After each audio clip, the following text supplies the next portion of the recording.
ये आकाशवाणी रायपुर है। छत्तीसगढ़ी समाचार बुलेटिन के संग किरण वर्मा के जय जोहार। आज के प्रमुख समाचार। केंद्र सरकार हा कहे है कि प्रधानमंत्री आवास योजना शहरी के अंतर्गत अब तक 1 करोड़ 1 लाख ले ज्यादा मकान मन के निर्माण ला मंजूरी दे जा चुके हैं। भारतीय जनता पार्टी डाहर किसान मन के कतकोन मुद्दा बर काली 22 जनवरी के राज्य भर में प्रदर्शन करे जाही और छत्तीसगढ़ विधानसभा के बजट सत्र अवैया 22 फरवरी ले 26 मार्च तक चलही।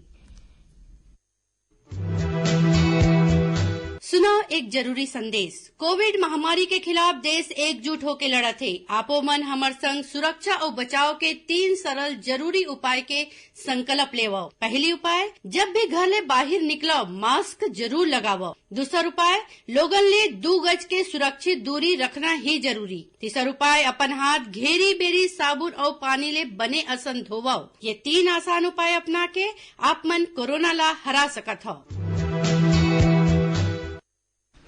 अब समाचार विस्तार ले। केंद्र सरकार हा कहे है कि प्रधानमंत्री आवास योजना शहरी के अंतर्गत अब तक 1 करोड़ 1 लाख ले ज्यादा मकान मन के निर्माण ला मंजूरी दे जा चुके हैं। एमाले 41 लाख मकान मन के निर्माण काम पूरा हो गए है, जबकि 70 लाख के निर्माण काम विभिन्न चरण में होही। आवासन और शहरी कार्य मंत्रालय यकीन है कि केंद्रीय स्वीकृति और निगरानी समिति के 52वां बैठका में 1,68,606 और मकान बनाए के मंजूरी देगी।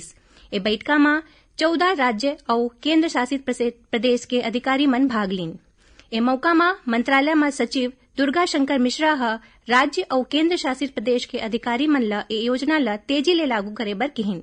ओमन अधिकारी मन ले मकान के निर्माण समय में पूरा करे बर और ओला लाभार्थी मन ला दे बर घलो कहिन। भारतीय जनता पार्टी डाहर किसान मन के कतकोन मुद्दा बर काली 22 जनवरी के राज्य भर में प्रदर्शन करे जाही। इस दौरान भाजपा कार्यकर्ता कलेक्टोरेट के घेराव कर अपन गिरफ्तारी दी।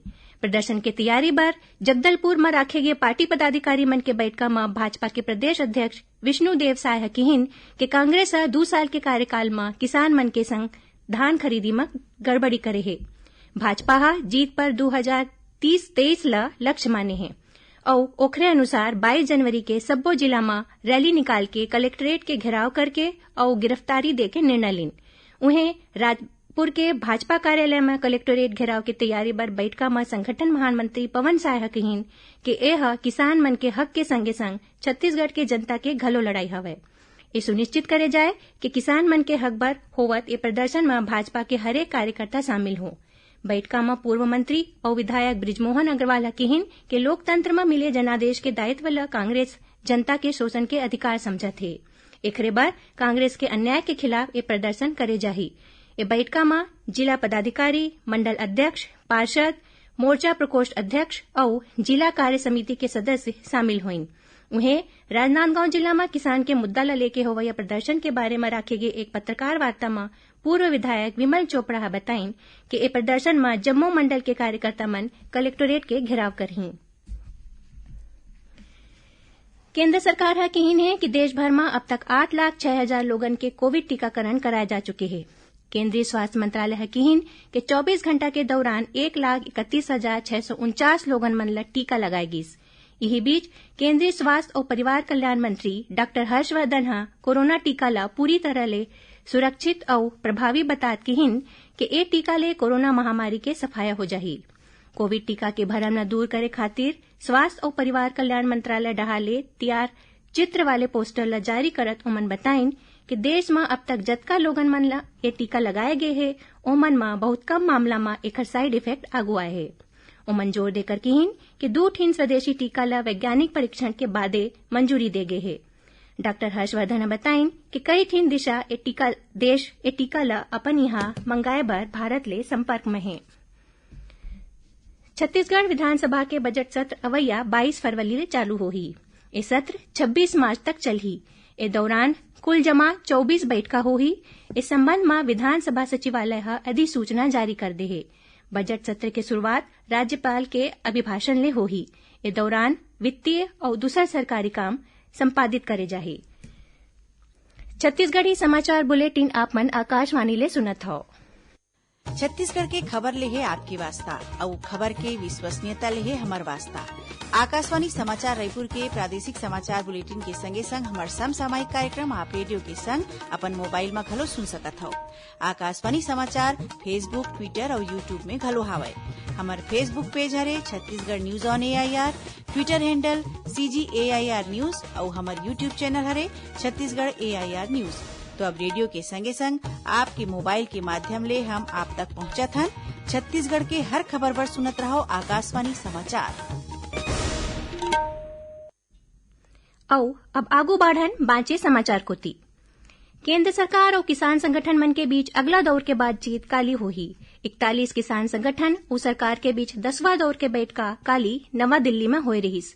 एमा केंद्रीय कृषि मंत्री नरेंद्र सिंह तोमर, उद्योग मंत्री पीयूष गोयल, वाणिज्य और उद्योग राज्य मंत्री सोम प्रकाश और किसान संगठन के प्रतिनिधि मन हिस्सा लीन। कृषि मंत्री नरेंद्र सिंह तोमर ह बैठका के बाद बताइन कि सरकार ह कृषि कानून ला 1 ले 1.5 बछर तक स्थगित राखे के प्रस्ताव करे है। ओमन इही कहिन कि कृषि कानून ला किसान मन के जीवन और कृषि क्षेत्र में क्रांतिकारी बदलाव आही।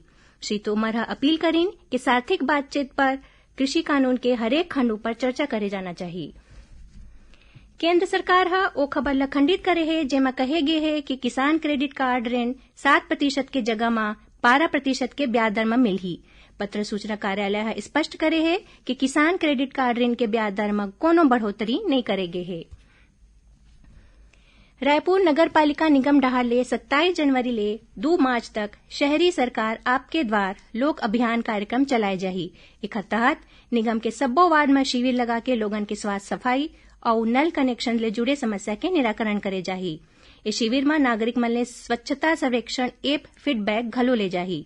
इस शिविर में महापौर, सभापति, मेयर इन काउंसिल के सदस्य और वरिष्ठ अधिकारी उपस्थित रही। जिला कलेक्टर डॉक्टर S भारतीदासन हा शहरी सरकार आपके द्वार अभियान में जिला मन के अधिकारी और कर्मचारी मन के ड्यूटी घलो लगाए है। मुख्यमंत्री भूपेश बघेल कहिन है कि राज्य सरकार बस्तर की संस्कृति ला विश्व स्तर में पहचान दिलाए के प्रयास करत है। देवगुड़ी की सुरक्षा और विकास बर राशि देह के संगे संग सड़क और पुल पुलिया घलो बनाए जाते। श्री बघेल डोंडी विकासखंड के ग्राम ठेमा बुजुर्ग में शहीद शिरोमणि गैन सिंह के पुण्यतिथि में राखे गए कार्यक्रम में शामिल हुईन। मुख्यमंत्री कहिन कि शहीद गैन सिंह के बलिदान अविस्मरणीय हवे। हमार पुरखा के बलिदान ला अवैया पीढ़ी ला बताना जरूरी होही। एकरे बर आदिवासी परंपरा ला संरक्षित राखे बर नवा रायपुर में शोटपीट बनाए जाही।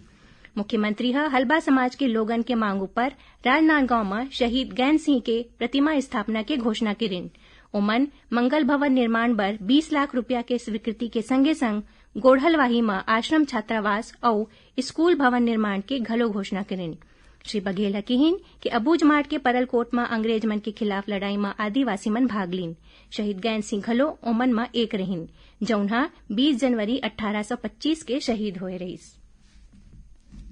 रायपुर जिला में आरक्षक संवर्ग के अभ्यर्थी मन के शारीरिक दक्षता परीक्षा 28 जनवरी ले शुरू होही, जौनहा 15 फरवरी तक चलही। उम्मीदवार 22 जनवरी ले छत्तीसगढ़ पुलिस के वेबसाइट ले प्रवेश पत्र डाउनलोड कर सकत हैं। आरक्षक संवर्ग के 2259 रिक्त पद के पूर्ति बर कुल 48,278 अभ्यर्थी मन के शारीरिक दक्षता परीक्षा बर रोल नंबर अनुसार शेड्यूल जारी करे गए है। दुर्ग जिला के गिधवा परसदा में 3 दिन के पक्षी महोत्सव के आयोजन करे जाही। 31 जनवरी ले 2 फरवरी तक होवैया ए महोत्सव में पक्षी विशेषज्ञ मन पक्षी मन के व्यवहार ऊपर व्याख्यान दीही। संगे संग गिधवा ले परसदा तक स्कूली लइका मन डहार ले पिन टेल मैराथन के आयोजन करे जाही। महोत्सव में लाइव फोटोग्राफी प्रतियोगिता और सांस्कृतिक कार्यक्रम होही। दुर्ग जिला के वन मंडलाधिकारी धम्मशील गढ़वीर बताइन कि महोत्सव में रुचि रखैया लोगन मन ऑनलाइन पंजीयन करा सकत हैं। कोरिया जिला के सोनहत विकासखंड के गांव अमरा में माटी धस के ले करीबन 10 लोगन मन माटी में दब गए। एमन अमरा के जंगल में नदी तीर के सफेद माटी लेबर गए नहीं। इही दौरान ये हादसा हो गए। घायल मन ला भैंसवार प्राथमिक स्वास्थ्य केंद्र में भर्ती कराए गए है। आखिर में प्रमुख समाचार एक घाव फेर।